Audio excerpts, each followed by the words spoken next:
To become a better leader of tomorrow in just a short amount of time, subscribe to our Raj Shamani Clips channel. Okay, you talked about consumer trends, all right? And I want to know that because you said like you can actually win at a lot of things in the business world in different arenas as well if you know how to spot consumer trends. Okay. So give me like, what do you feel? What's the trend in India right now? Sure. Firstly, to spot it, you need to be in it, right? You need to be you need to walk the talk. You need to be doing that. You need to be open to the fact. Most people are not necessarily open to the fact. They'll take a consumer research or they'll take a focus group. They want to do it because it's a tick in their book. But actually they're saying, yeah. I think what he wanted to say was this and No. He's saying three different things from what you set out to do in that context.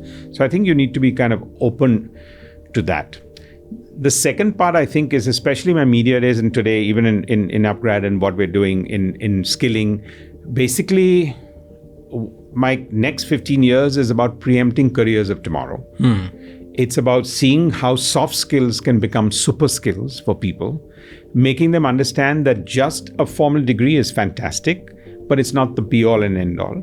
And that every single day, every 3 years, the good news is, and the bad news is that when you throw up your graduation cap and you thought you were done, you're not done anymore. So when you're looking at that and you're preempting it, you need to understand what's in people's mind, right? Because I may say, here's a career of tomorrow.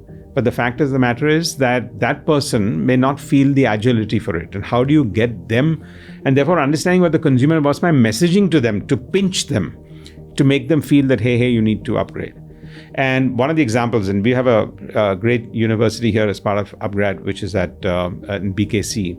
And we had a class of about 35, 40 of them that were in a room. And I came in there and I brought the head of KPMG and the head of McKinsey there. Okay. And they were talking about careers of tomorrow. Like here's, as normal consultants, everyone talks about, here's what I think is going to be there. And the kids there said, wait a minute, actually.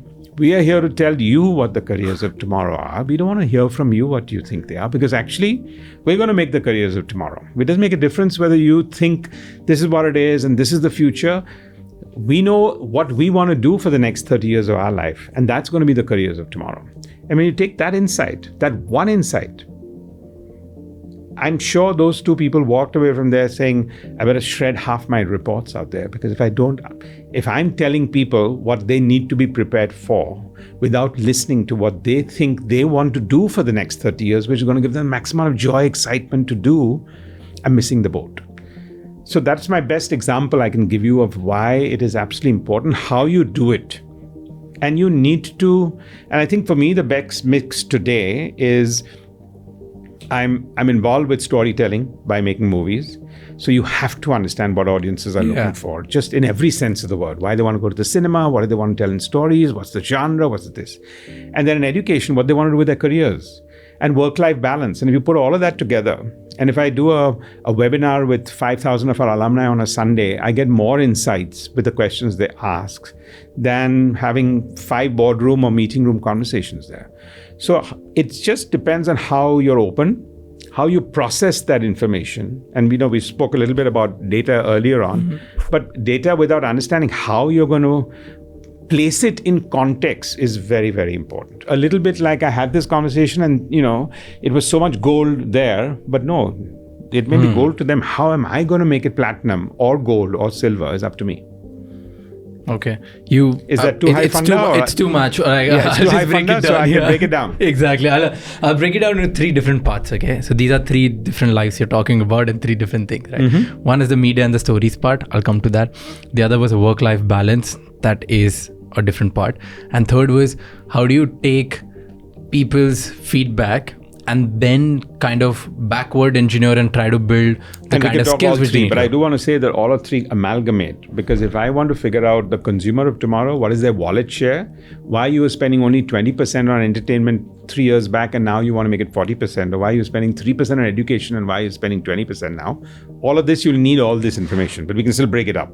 But I'm saying understanding the consumer to understand, because you asked me the first question on this was, what do you think, where do you think consumers are at and what are they looking for? So therefore, a lot of that is what is their wallet share. Like if you had $100, what would you spend it on?